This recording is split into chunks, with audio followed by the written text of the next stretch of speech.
Haikal Hasan ini pernah di level yang lebih canggih sebenarnya kalau soal hoax gitu. Karena dia pernah bikin hoax bahwa 6 laskar FPI yang ditembak mati oleh polisi itu sedang bersenda gurau dengan Nabi Muhammad katanya.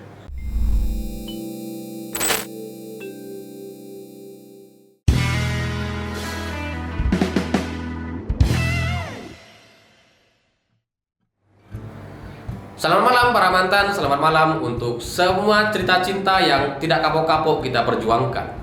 Entah kenapa kalau urusan cinta itu kita sangat bersemangat sekali gitu, nggak kapok, dicoba terus, ditolak, dicoba lagi. Nah, Haikal Hasan di sisi sebaliknya, nggak kapok-kapok nyebarin hoax. Ini pertanyaannya, apakah Haikal Hasan ini pecinta hoax gitu? Karena orang yang pecandu atau pecinta itu memang nggak kapok-kapok gitu. Habis nge-hoax, minta maaf, hapus, klarifikasi. Habis nge-hoax, klarifikasi lagi. Tapi nge-hoax lagi habis itu. Nggak kapok-kapok. Dan yang terbaru adalah hoax soal pemberangkatan haji jamaah Indonesia. Menurut Haikal Hasan, ini adalah pertama kalinya di NKRI warga kita nggak bisa berangkat ke Arab Saudi. Kemudian pertanyaannya, apakah ini gara-gara pemerintah kita yang terlalu dekat dengan Cina? Atau gara-gara perlakuan pemerintah Indonesia yang zalim terhadap Habib Rizik, HRS? Memang udah dihapus tweet ini, tapi ingin saya bahas karena tetap lucu gitu. Karena gimana ceritanya sebuah negara yang dekat dengan Cina, tapi kemudian Arab Saudi langsung baper gitu. Ini kan level hubungan antar negara. Kalau tetangga mungkin ya, mungkin misalkan kita tetangga gitu ya, punya dua tetangga yang saling tengkar gitu, berantem, terus kemudian kita dekat dengan dua-duanya nih. Terus suatu saat kita mau main ke salah satunya, nggak dibolehin karena kita dekat dengan salah satunya juga. Apakah sereceh itu hubungan antar negara gitu? Ini lagian Cina itu ya, di Cina itu ada orang Islamnya gitu. Dan Cina setiap tahun juga ngirimkan jemaah haji puluhan ribu, belasan ribu orang gitu. Nah, pertanyaannya kan gini, kalau kita hanya dekat dengan Cina, hanya berkomunikasi antar sesama negara begitu ya, masa iya langsung diblokir dan nggak boleh masuk, sementara Cinanya sendiri berangkat? Cinanya sendiri jemaah hajinya ada loh. Masa cuma gara-gara kita berteman, berkomunikasi dengan Cina jadi nggak boleh berangkat haji? Kan nggak masuk akal gitu, nggak masuk akal. Tapi ya itulah Haikal Hasan, lucu gitu. Kemudian soal penzaliman terhadap Habib Rizik, ini juga lucu. Karena apa ya? Karena Rizik ini kan, ya siapa Rizik ini sih? Siapa dia? Gitu. Bukan warga Arab Saudi kan? Ya terus ngapain Arab Saudi sampai baper, sampai ngurusin hal remeh-remeh seperti ini, kemudian mau menyetop seluruh jamaah haji Indonesia cuma gara-gara Rizik di penjara? Gitu. Emang siapa dia? Rizik ini orang Indonesia, warga Indonesia, warga biasa gitu. Katakanlah dia keturunan Nabi. Emangnya kenapa? Gitu. Saya juga keturunan Nabi. Kita semua itu keturunan Nabi. Apa urusannya sampai dispesialkan seperti itu? Kalau salah ya dihukum lah. Dan lagian, Rizik itu kan bukan sekarang aja dia di penjara. Udah 3 kali dia masuk penjara gitu. Kalau kenapa baru di zaman sekarang kemudian ini dikait-kaitkan dengan pembatalan jamaah haji Indonesia? Apa urusannya? Kalau benar Arab Saudi itu bertindak tegas atau mengutuk pemerintah Indonesia yang zalim terhadap HRS, katakanlah seperti itu, ya berarti logikanya dulu kan ada pembatalan haji juga gitu, zamannya SBY, zamannya Bu Mega gitu. Karena Rizik udah dipenjara juga dulu gitu. Udah dipenjara 2 kali orang ini, sekarang udah 3 kali. Itu logikanya. Nah, Haikal Hasan ini menyebarkan hoax dan ya memang pertanyaannya apa ya? Pernyataan ini dibuat dengan tanda tanya. Itu supaya dia aman lah dari proses hukum. Tapi tetap aja itu gila gitu. Sebuah pandangan yang gila. Dan kalau soal gila ini saya jadi teringat dengan hoax orang gila. Jadi di pemilu 2019, menurut Haikal Hasan ini ada tweetnya gitu. Dia nge-tweet bahwa ada 13 juta orang gila yang dipaksa untuk memilih atau ikut pemilu 2019. Padahal Tuhan saja itu nggak mewajibkan apa-apa. Ini malah dikasih beban untuk milih di pemilu. Ini gimana? Dan menurut Haikal Hasan, semoga yang curang gila. Ya itulah narasi-narasi curang 2019 lalu kan memang selalu ada gitu ya. Nah, dia orang gila ini Sebenarnya kan orang yang dengan penyakit tertentu, ya yang disabilitas, yang nggak bisa baca, yang nggak bisa melihat, nggak bisa tunarungu dan seterusnya, itu kan tetap punya hak untuk memilih. Nah, memang ada 54.000 orang yang punya sakit mental, punya penyakit mental, tapi belum gila orang ini, masih bisa berpikir, masih bisa memilih, dan itu dia berikan hak pilih. Sampai di sini sebenarnya nggak salah. Cuma menjadi pertanyaan, 13 juta ini angkanya dari mana? Saya cari-cari gak ketemu nih gitu. Karena dari dulu saya cari-cari gak ketemu gitu. Baru sekarang saya ketemu nih.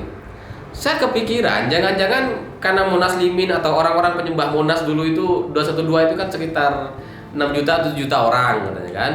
Itu kalau dikali 2 ya sekitar 13 juta orang lah gitu ya. Mungkin itu maksudnya penyembah Monaslimin yang orang-orang gila itu, yang kalau tidur di masjid sholatnya di Monas, yang gila banget itu diizinkan untuk ikut pemilu. 13 juta tuh jumlahnya. 13 juta orang gitu. Jadi kesel tuh. Tapi ya apa ya, hoax semacam itu tuh biasa aja sebenarnya gitu. Karena hoax soal dana haji, soal pembayaran haji, soal orang gila, pemilu 2019 itu bagi saya biasa. Levelnya itu masih apa ya, level-level orang kampung lah gitu nge-hoaxnya. Nah, Haikal Hasan ini pernah di level yang lebih canggih sebenarnya kalau soal hoax gitu. Karena dia pernah bikin hoax bahwa 6 laskar FPI yang ditembak mati oleh polisi itu sedang bersendagurau dengan Nabi Muhammad katanya. Sedang disambut baik oleh Nabi Muhammad katanya. Itu benar-benar hoax yang sangat gila. Karena dasarnya adalah mimpi dia di lain waktu. Jadi dia pernah bermimpi katanya bahwa anaknya meninggal dunia dan kemudian Nabi Muhammad mendampinginya. Katakanlah mimpi itu benar. Katakanlah mimpi itu benar. Itu kan gak ada hubungannya sama laskar FPI yang mati gitu. Gak bisa dijadikan pembenaran gitu. Apalagi orang-orang ini pemberontak, melawan pemerintah, melawan aparat, menembak aparat gitu. Masa iya kemudian disambut jadi mujahid? Gak mungkin gitu ya. Sudahlah dasarnya gak ada, tapi berani-berani mengklaim bahwa yang mati ditembak polisi itu jihad dan disambut oleh Rasulullah SAW. Ini benar-benar luar biasa gitu. Karena saya nggak berpikir iblis mampu untuk melakukan itu. Karena iblis ketika ditanya sama Nabi Muhammad gitu ya, ditanya, itu iblis jawabnya jujur loh. Nabi Muhammad nanya, iblis, kamu tuh suka yang orang kayak gimana? Kaumku yang kamu ambil yang orang kayak gimana? Sementara orang yang dekat denganku yang tidak bisa kamu ambil orang yang kayak gimana? Itu iblis jawabnya jujur depan Muhammad, gak nge-hoax, gak nge-prank gitu loh. Ini Haikal Hasan nge-hoax di hadapan manusia, nyeret-nyeret nama Nabi gitu. Ini luar biasa. Dan parahnya lagi apa? Gak ngerasa bersalah orang ini. Ketika diperiksa, dia bilang bahwa dia hanya menghibur keluarga korban yang ditinggalkan. Apa salah menghibur orang gitu? Ya nggak salah menghiburnya. Salahnya kenapa sampai bawa Nabi Muhammad dan hoax pula gitu. Itu salahnya. Tapi ya begitulah Haikal Hasan gitu. Dia punya SOP hoax, pencipta hoax mungkin dia. Udah salah, klarifikasi, minta maaf, bikin salah lagi. Ya gimana kalau Nabi saja bisa diseret-seret untuk dijadikan konten hoax, ya apalagi hal lain gitu. Itu sama kayak orang teman-teman kita yang dikit-dikit bersumpah demi Tuhan padahal bohong gitu. Padahal bohong banget. Dan tapi ya saya nggak ngerti nih, apakah ini konsekuensi dari sebuah negara yang demokratis gitu ya, negara demokrasi. Apakah ini emang ujian dari sebuah negara? Karena bagaimanapun bukan cuma Haikal Hasan sebenarnya gitu. Ada banyak penyebar hoax dari kalangan-kalangan ustadz, dan Rizik juga sama gitu, nyebarin hoax, dan itu susah sekali untuk kita tindak karena ya mereka punya massa, punya pendukung yang fanatik banget gitu, dan bisa terjadi kerusuhan kalau mereka ditindak atas kasus-kasus semacam itu. Dan kemudian itu hoax itu kayaknya sudah diyakini oleh mereka begitu, oleh umatnya. Jadi susah kita menjebloskan mereka ke penjara. Tapi sebagai seorang warga sebenarnya kita bersyukur gitu. Kita bersyukur karena hoax di Indonesia ini sebenarnya sudah berkurang banget. Udah tinggal dikit lah. Kalau dulu tuh kan ada ustadz-ustadz atau yang ya ustadz gitu katakanlah, itu tiap hari nge-hoax. Tiap hari nyerang SARA, agama, Cina lagi gitu. Diserang terus.